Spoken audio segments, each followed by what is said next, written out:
하나님 말씀은 출애굽기 34장 28절부터 35절까지입니다. 교독하겠습니다.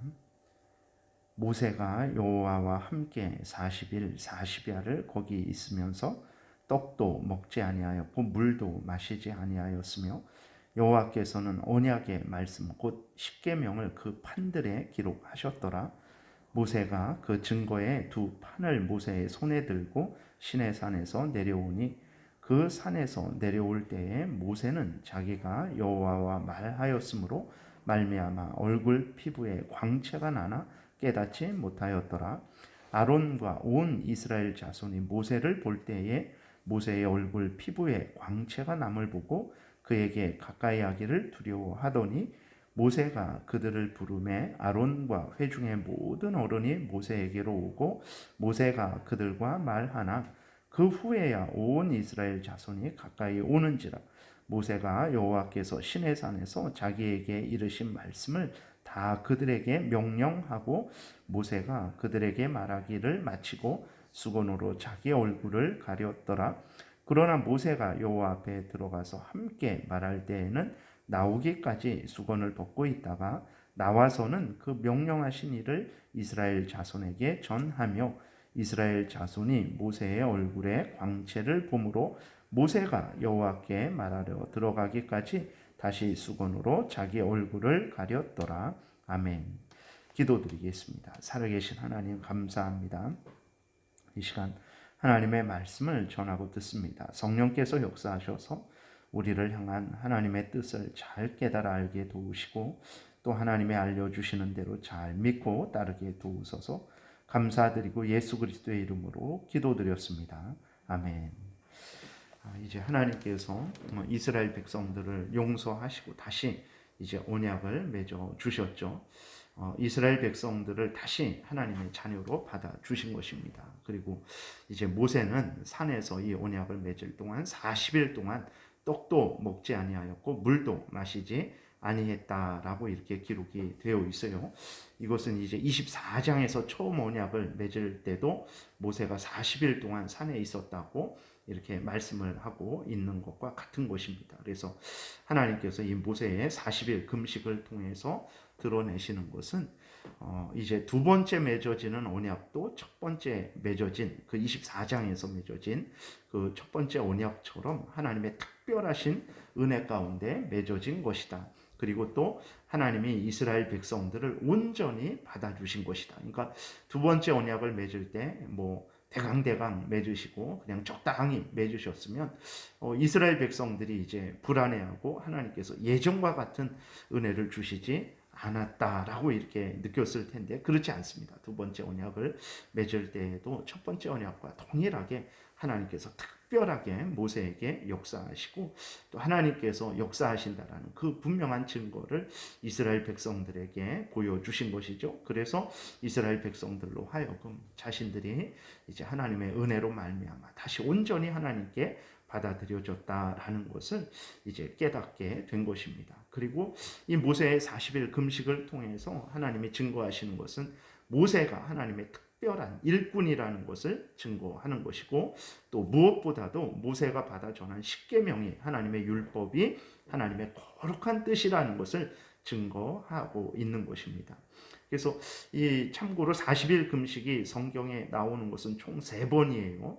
오늘 본문에서 모세가 40일 행한 것, 그리고 열왕기상 19장에서 엘리야가 천사가 가져다 준 숯불에 구운 떡과 한 병 물을 먹고 40주 40야를 40일 동안 걸어서 호렙산에 이르른 것, 그리고 또 마태복음 4장에서 예수님이 광야에서 금식하신 것, 이렇게 3번 나옵니다. 그래서 모세의 금식의 의미에 대해서는 말씀을 드렸고 엘리야가 40일 금식한 것은 이제 하나님의 율법이 북쪽 이스라엘에 다 사라졌죠. 그러니까 아합 왕과 그 아합 왕의 부인 이세벨에 의해서 정말 그 하나님을 믿고 경외하는 그러한 하나님께 예배드리는 것이 완전히 다 사라졌고 또 하나님의 선지자들도 다 눈으로 보는 그러한 남아있는 선지자는 엘리야밖에 없었죠. 물론 하나님께서 역사하셔서 바알에게 무릎 꿇지 않은 7천을 남겨두셨지만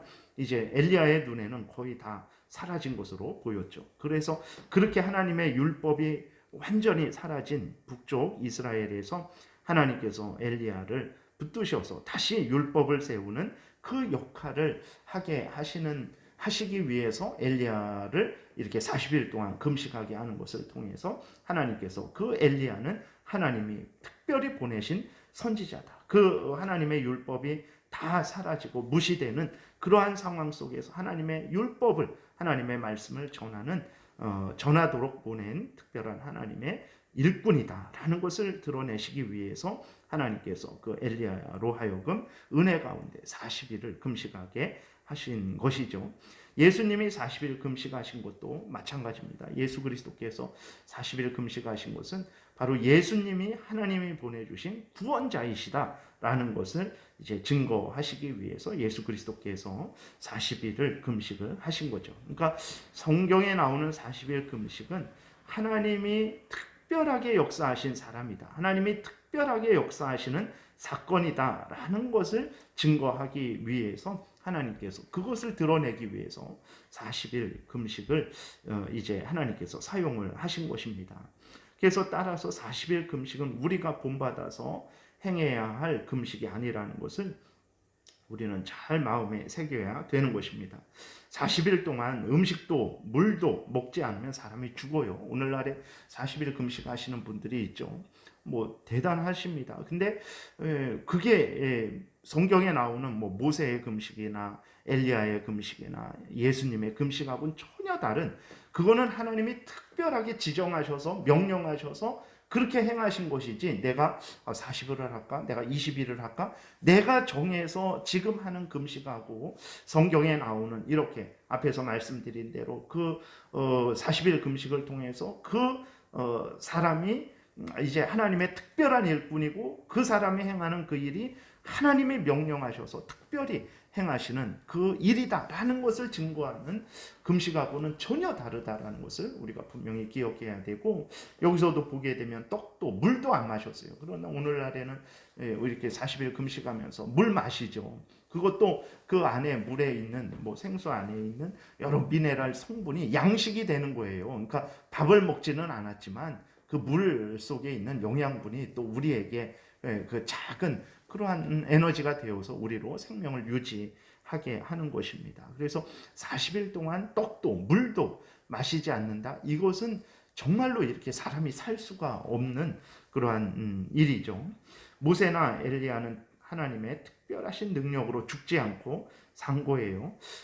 그리고 또 40일 금식이 이렇게 3번 나오고 그 다음에 다른 금식들이 나오죠. 다니엘도 이제 21일 금식을 하기도 하고, 그리고 또 에스더는 이제 이스라엘 민족이 전멸될 위기에 있을 때 왕 앞에 목숨을 걸고 나아가기 전에 이제 금식을 하는데 3일 금식을 그렇게 합니다. 그래서 말씀드리는 것은 무엇이냐면 40일 금식은 하나님이 특별하게 역사하시는 것이다 라는 것을 증거하시기 위해서 하나님이 명령하셔서, 직접 명령하셔서 그렇게 사용한 금식이라는 것을 우리가 분명히 기억을 해야 됩니다. 그렇기 때문에 우리가 그 40일 금식을 따라 할 일이 아닙니다. 그리고 또 내가 40일 금식을 했다고 해서 모세나 엘리야처럼 예수님처럼 나도 그러한 차원의 금식을 했다라고 생각해서는 절대로 안 된다라는 것을 우리가 마음에 깊이 새겨야 하는 것입니다. 금식은 내가 며칠까지 했다 자랑하라고 있는 것이 아닙니다. 금식을 그럼 안 해도 되냐? 아닙니다. 하나님 앞에서 금식해야죠. 간절히 하나님 앞에. 그 음식은, 하루하루의 음식은 우리의 생명의 그 에너지잖아요. 그러니까 음식을 끊는 것은 사실 목숨을 걸고 하나님 앞에 기도합니다라는 그러한 간절한, 그리고 정말 우리들이 하나님 앞에서 범죄했을 때 정말 하나님, 저는 참 죽어 마땅한 존재입니다라는 그러한 아주 우리의 낮아진 그러한 마음을, 그러한 것을 표현을 하는 차원에서의 금식인 것이죠. 간절함을 하나님 앞에 구하는 금식이죠. 그래서 금식은 인간이라는 존재에 맞게, 그리고 개인적으로 그 각각의 사람의 형편에 맞게 하나님의 뜻대로 행하면 되는 것입니다. 나는 40일 했는데 나는 20일을 했는데 그런 건 큰 의미 없어요. 하나님 앞에서 정말 나 인간이라는 존재에 맞게 그 다음에 그 나의 또 건강 상태, 형편 처지에 맞게 하나님 앞에서 금식을 하면 되는 것이지 40일, 21일 절대 그렇게 해서는 그 성경에 그 내가 지금 똑같이 그 날짜를 따라 한다고 해서 그것이 다니엘의 금식처럼 똑같은 금식이 되고 그 다음에 그 모세와 그러한 엘리야의 금식처럼 똑같은 금식이 되고 그러한 차원은 없다라는 것을 우리가 분명히 생각을 해야 되겠습니다. 그 다음에 28절에 보게 되면 십계명을 언약의 말씀이라고 이렇게 기록이 되어 있죠. 하나님이 이스라엘의 하나님이 되어 주셔서 하나님의 백성된 이스라엘에게 하나님의 뜻인 십계명을 주신 거죠. 그러니까 십계명을 주신 것은 하나님의 백성이기 때문에 하나님이 그들을 하나님의 자녀로 삼아 주셨기 때문에 언약을 맺어 주셨기 때문에 십계명을 주신 것이죠. 그리고 하나님의 백성된 이스라엘은 자신의 하나님이 되신 하나님의 뜻인 십계명을 따라서 살아가야 하는 것이죠. 그러니까 하나님 입장에서 이제 이스라엘 백성들과 언약을 맺었기 때문에 하나님의 백성이 이스라엘에게 십계명을 주신 것입니다. 그리고 이스라엘 백성들 입장에서 이제 하나님과 언약을 맺었죠. 그래서 하나님이 자기들의 하나님이 되었죠. 그랬을 때 자기들의 하나님이 되신 하나님께서 자기들에게 이제 어떻게 살아가야 될지에 대해서 하나님에 대해서 이웃에 대해서 알려주신 것이 십계명이란 말이에요. 그래서 십계명은 하나님과 이스라엘 백성들이 언약을 맺은 그러한 증거의 말씀인 거예요. 그렇기 때문에 이제 그 28절의 십계명을 언약이다라고 이렇게 언약의 말씀이다라고 기록이 되어 있는 것입니다. 오늘 우리도 마찬가지입니다. 그래서 이스라엘 백성들처럼 이렇게 누가 올라가서 40일 금식하지 않고 또 하나님이 직접 돌판에 이렇게 새겨서 우리에게 주시지 않았을지라도 이렇게 성경을 통해서 하나님께서 하나님의 자녀된 우리들에게 이 성경 전체를 주신 것이고 더 요약하면 그것을 이제 십계명으로 요약을 할 수 있는 거죠. 그렇기 때문에 하나님의 자녀된 자들은 반드시 십계명을 하나님의 뜻으로 분명하게 마음에 아주 깊이 새겨서 하나님을 대할 때, 이웃을 대할 때, 교회에서도 직장에서도 가정에서도 국민으로서도 십계명을 우리의 삶의 법칙으로 신앙과 일상생활의 법칙으로 삼고 이제 그 십계명을 따라가야 되는 거예요. 오늘날의 십계명을 경시하고 무시하고 그렇게 따라 살아가지 않아도 된다라는 생각은 절대로 잘못된 것입니다. 하나님의 자녀는 반드시 그 하나님의 자녀이기 때문에 하나님의 뜻인 십계명을 따라 살아가야 되는 거예요. 하나님의 자녀에게 자녀된 자들에게 하나님이 십계명을 주신 것입니다. 십계명은 언약의 말씀이라는 것을 우리가 분명히 기억해야 됩니다. 29절부터는 이제 모세의 얼굴에 광채가 나타났다 이렇게 기록이 되어 있어요. 이것은 이제 모세가 받은 율법의 십계명의 위대함을 드러내는 것입니다. 그래서 그리고 또 하나님이 모세를 특별하게 사용하고 계신 것이다. 모세를 높이는 게 아니라 모세를 통해서 하나님께서 지금 역사하고 있는 거다. 그러니까 하나님의 일꾼으로서의 모세를 높이는 것이지 모세 자체가 대단한 존재라서 그렇게 높여지는 것은 아닙니다. 모세가 하나님의 일꾼으로 사용되는 것이고 그 모세를 통해서 전해지는 하나님의 율법이 그것이 바로 하나님의 어미하신 존귀하신 거룩하신 그리고 참 생명의 말씀이다라는 것을 이제 증거하고 있는 거죠. 물론 그 십계명을 지켜서 이제 구원 얻는 것은 아니고 그것은 이제 우리의 죄를 증거하는 거죠. 죄인들은 지켜서 구원 얻지 못합니다. 그래서 십계명은 하나님의 뜻을 우리에게 알려주는 것이고 우리가 스스로 지킬 수 없다라는 것을 깨달아 알게 하셔서 예수 그리스도를 의지하게 하셔서 생명을 얻게 하는 그러한 차원이고 또 이미 예수 그리스도를 믿어 구원 얻은 사람들이 이제 어떻게 살아가야 될까? 내 신앙생활, 내 일상생활은 어떻게 살아가야 될까? 하나님의 뜻이 뭔가? 그랬을 때 바로 이 십계명이 하나님의 뜻이다 라는 차원에서 십계명이 또 우리에게 이렇게 하나님의 뜻을 알려주는 그러한 법으로서 우리에게 주어진 것입니다. 그래서 이러한 십계명이 이렇게 존귀한 하나님의 뜻이다라는 것을, 또 모세가 그렇게 하나님의 일꾼으로 사용되고 있다라는 것을 하나님이 증거하시는 것이고, 그 다음에 모세의 광채는 또 이제 이스라엘 백성들을 부끄럽게 하는 거죠.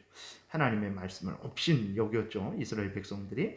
그리고 모세를 업신 여겼습니다. 그리고 이제 황금 송아지를 만들어서 이것이 우리를 인도한 신이다라고 이렇게 범죄했죠. 그랬을 때에 하나님이 주신 그 말씀이, 언약의 말씀이, 그리고 또 그들은 모세가 죽었는지 살았는지 어떻게 아냐 하면서 모세 버리고 이제 황금 송아지를 세워놓고 그것을 따라가려고 했죠. 그랬을 때 그러한 이스라엘 백성들의 그 죄를 다시 생각나게 하는 거죠. 하나님이 주신 그 율법이 이런 율법이 존귀한 율법이구나. 그 다음에 하나님이 사용한 모세가 이렇게 하나님의 귀한 일꾼이구나. 그것을 깨닫게 하셔서 이제 이스라엘 백성들로 하여금 자신들의 죄를 한 번 더 돌아보게 하시고 부끄럽게 하시고 회개케 하시기 위해서 하나님께서 모세에게 특별한 그러한 역사를 하신 것입니다. 이렇게 하나님의 말씀은 늘 오늘 우리들에게도 마찬가지죠. 우리의 모습을 적나라하게 이제 어떤 상태인지, 하나님 앞에서 어떤 우리인지를 분명하게 발견하게 해 주죠. 그래서 우리가 늘 십계명에 비춰봐서 우리의 잘못된 것을 발견하고 회개하고, 또 우리가 나아갈 방향, 그것은 다른 것이 아니라 내 감정을 따라, 내 경험을 따라, 그게 아니고 십계명을 따라서 걸어가게 된다면 정말 하나님의 영광을 드러내고, 그 다음에 또 우리가 복된 삶을 살게 되고 이웃에게 가장 유익을 끼치는 그러한 삶을 살게 될 것입니다. 기도드리겠습니다. 살아계신 하나님, 감사합니다.